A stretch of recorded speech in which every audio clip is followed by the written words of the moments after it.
Hello and welcome back to Old Man Sailing, this time in the sunshine.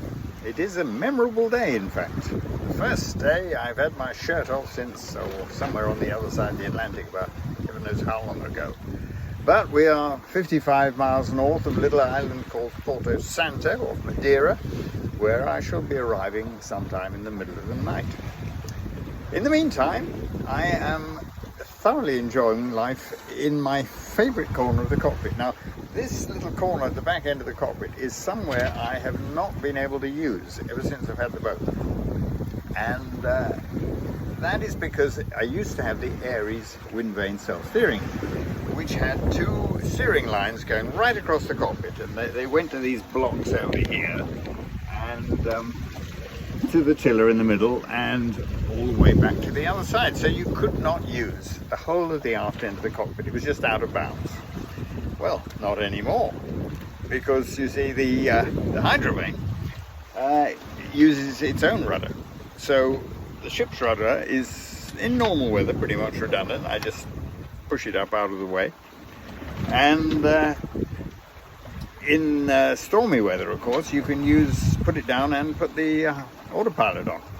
So you then got two rudders, and we went through Storm Gabrielle as if it was nothing more than a stiff breeze. If it's amazing. And so I have christened, in honor of this performance, I have christened the Hydrovane Hawkins after Jim Hawkins in Treasure Island. I like to think he's a bit grown up now. He's about 19, and there he stands up at the helm in all weathers in a t-shirt, never complaining, never eating, never sleeping, and just getting on with the job. So let's just show you how it is here. Another glorious day, and we've got the Super Zero pulling us along at getting on for 5 knots most of the time. And over the back end here, we've got the new Watt and See hydro generator. Look at that. Isn't that beautiful? Twiddling away and making lots and lots of electricity. And there, of course, is Hawkins doing his stuff.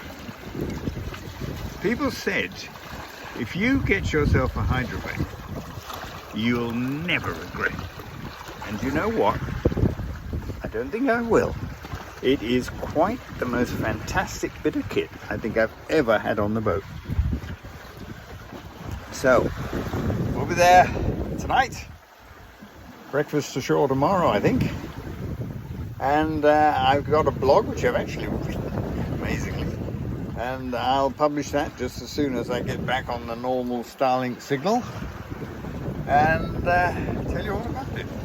Have a look at oldmansailing.com. Meanwhile, it's getting on towards that time of day.